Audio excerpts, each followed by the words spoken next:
Nyarlathotep by H.P. Lovecraft. Read by Donal Bay. Nyarlathotep, the crawling chaos. I am the last. I will tell the audient void. I do not recall distinctly when it began, but it was months ago.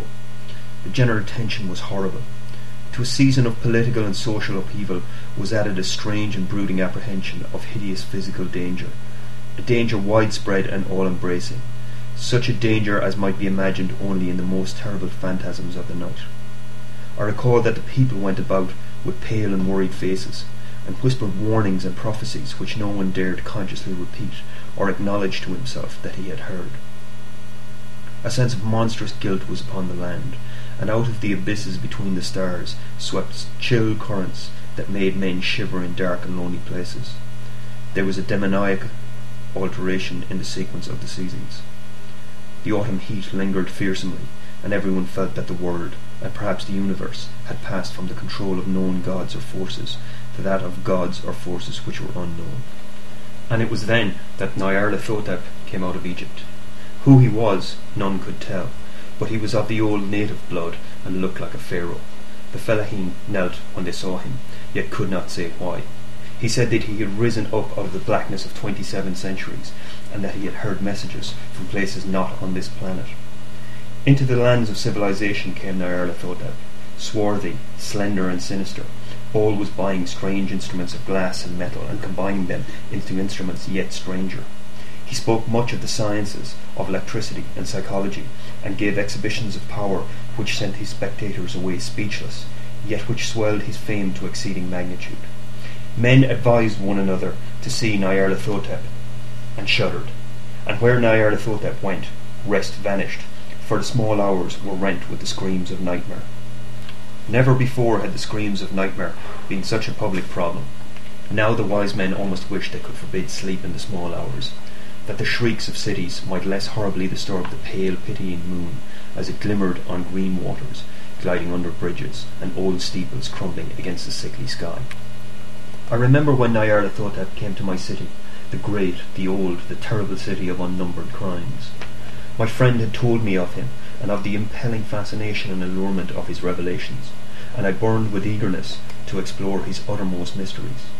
My friend said they were horrible and impressive beyond my most fevered imaginings, that what was thrown on a screen in a darkened room prophesied things none but Nyarlathotep dared prophesy, and in the sputter of his sparks there was taken from men that which had never been taken before, which showed only in the eyes. And I heard it hinted abroad that those who knew Nyarlathotep looked on sights which others saw not. It was in the hot autumn that I went through the night with the restless crowds to see Nyarlathotep, through the stifling night and up the endless stairs into the choking room. And shadowed on a screen I saw hooded forms amidst ruins, and yellow evil faces peering from behind fallen monuments. And I saw the world battling against blackness, against the waves of destruction from ultimate space, whirling, churning, struggling around the dimming, cooling sun. Then the sparks played amazingly around the heads of the spectators, and hair stood up on end, whilst shadows more grotesque than I can tell came out and squatted on the heads.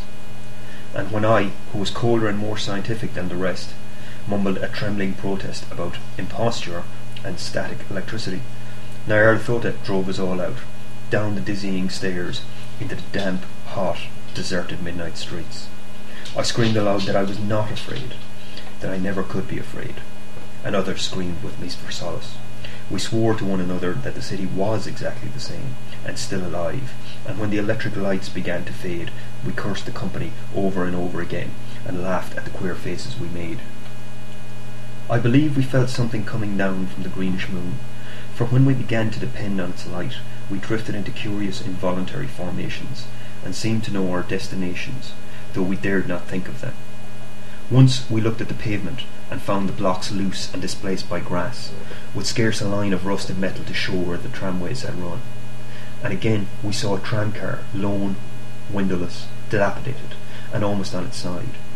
When we gazed around the horizon, we could not find the third tower by the river, and noticed that the silhouette of the second tower was ragged at the top. Then we split up into narrow columns, each of which seemed drawn into a different direction. One disappeared in a narrow alley to the left, leaving only the echo of a shocking moan. Another filed down a weed-choked subway entrance, howling with laughter that was mad. My own column was sucked towards the open country, and presently felt a chill which was not of the hot autumn. For as we stalked out on the dark moor, we beheld around us the hellish moon glitter of evil snows, trackless, inexplicable snows, swept asunder in one direction only, where lay a gulf all the blacker for its glistening walls. The column seemed very thin indeed as it plodded dreamily into the gulf. I lingered behind, for the black rift in the green-litten snow was frightful, and I thought I had heard the reverberations of a disquieting wail as my companions vanished. But my power to linger was slight.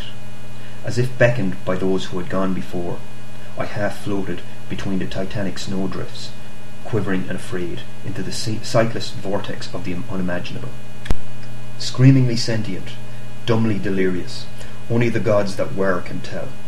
A sickened, sensitive shadow writhing in hands that are not hands, and whirled blindly past ghostly midnights of rotting creation, corpses of dead worlds with sores that were cities, charnel winds that brush the pallid stars and make them flicker low.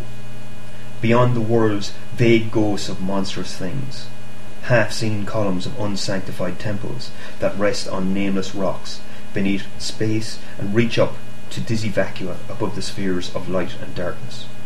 And through this revolting graveyard of the universe, the muffled, maddening beating of drums, and thin, monotonous whine of blasphemous flutes from inconceivable, unlighted chambers beyond time. The detestable pounding and piping whereunto dance slowly, awkwardly, and absurdly the gigantic, tenebrous, ultimate gods, the blind, viceless, mindless gargoyles whose soul is Nyarlathotep.